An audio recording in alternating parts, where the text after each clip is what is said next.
Salam alaikum. Voilà une petite vidéo comme promis pour parler de mon cheminement spirituel, du cheminement qui m'a amené au port du voile islamique, enfin le hijab quoi. En fait, ça s'est fait assez rapidement. En gros, ça s'est fait en, allez, 3 ou 4 mois à tout casser, mais vraiment à tout casser. Donc il faut savoir qu'avant, je n'étais pas quelqu'un de très religieux, l'islam ne m'intéressait guère, je n'étais pas baignée dedans, enfin bon bref, c'était quelque chose d'assez inconnu pour moi. Et petit à petit, je me suis instruite, j'ai commencé à me rapprocher de la religion, j'ai commencé à prier, etc. Mais le voile islamique, pour moi, n'était pas une obligation. C'était quelque chose de superflu, quelque chose qui n'était pas nécessaire, quelque chose que je qualifiais même d'extrémiste. Donc je ne voyais pas nécessairement l'utilité, je respectais celles qui le portaient, mais sans plus, quoi. Pour moi, c'était quelque chose d'inconcevable. Et j'ai commencé à écouter des conférences de Tariq Ramadan tous les soirs. Donc oui, Tariq Ramadan, un personnage assez controversé. Certains diront que c'est quelqu'un de positif, d'autres diront que c'est quelqu'un de négatif. Enfin, soit, là n'est pas le débat. Donc j'ai commencé à écouter pas mal de ses conférences, et particulièrement deux que j'ai écoutées à de nombreuses reprises, 2, 3, voire même 4 fois, et ce tous les soirs avant de dormir. Et c'était deux conférences qui avaient pour thème le couple en islam, qui était vraiment très très intéressante. J'essaierai de mettre le lien en dessous de la vidéo. Et l'autre vidéo était la femme musulmane.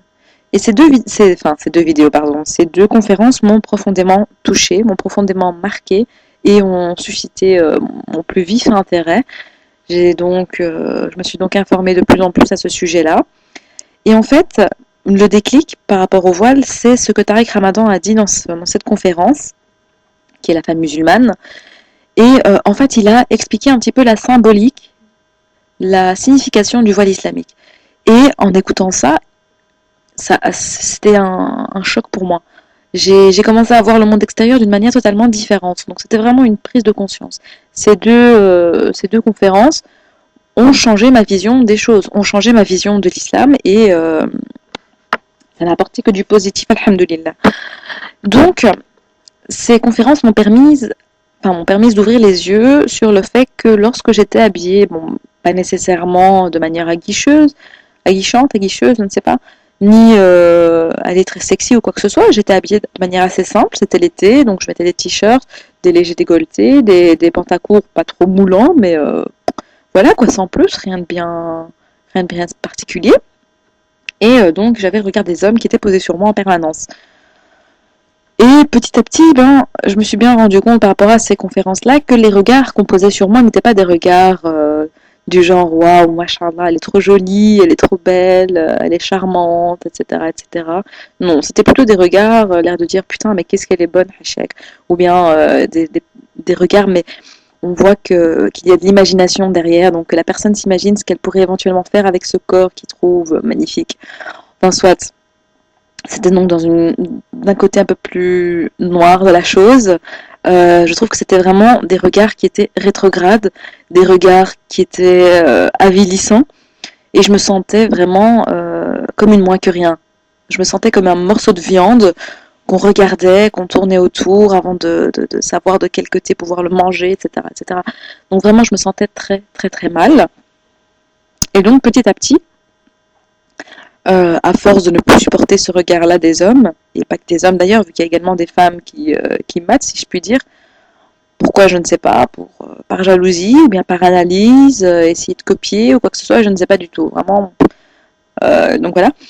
Et comme je ne supportais plus ces regards posés sur moi, que je ne voulais plus qu'on me considère comme ce corps que je suis, et que l'explication de Tariq Ramadan était très intéressante, je vais essayer de vous la rapporter maintenant en quelques mots, mais ce ne sera pas avec exactitude, donc il ne faudra pas m'en vouloir.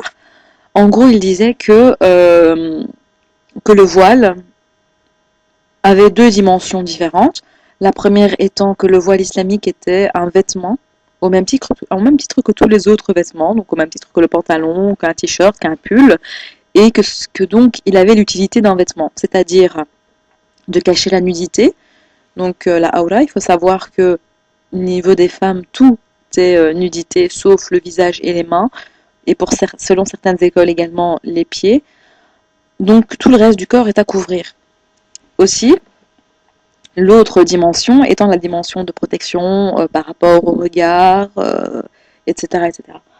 Aussi, je dis beaucoup de fois aussi, hein, tiens, c'est bizarre, faudrait que je trouve un autre mot, tiens. Donc, en plus de cela, il y avait une autre dimension qui était un rappel à la religion, un rappel par rapport à ce qu'on était en train de faire.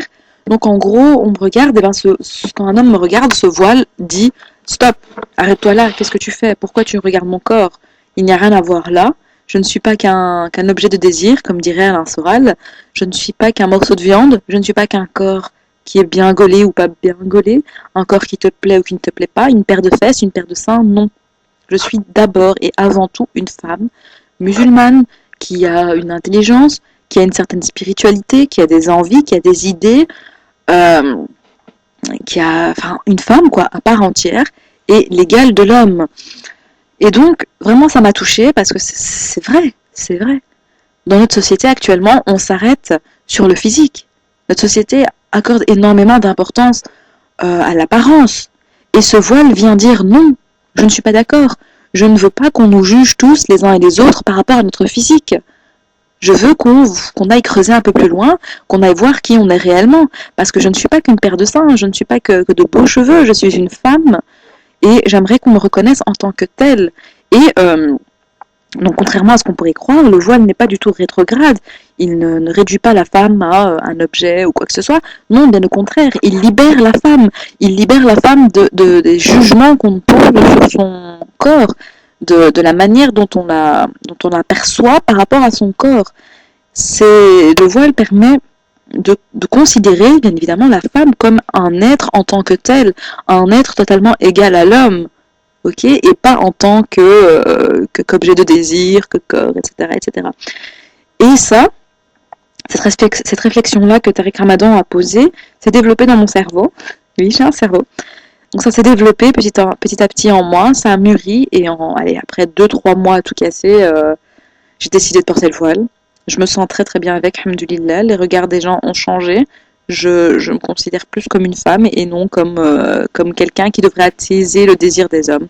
Donc voilà, cette fut ma petite histoire. J'ai essayé d'être assez brève, pardon. Si vous avez des commentaires ou quoi que ce soit, n'hésitez pas. Si vous avez des questions, n'hésitez pas également. Si vous aussi, en tant que femme musulmane qui ont choisi de porter le voile, pardon, avez envie de partager votre histoire, n'hésitez pas à faire également une vidéo. Vous n'êtes pas obligé de montrer votre visage comme je le fais.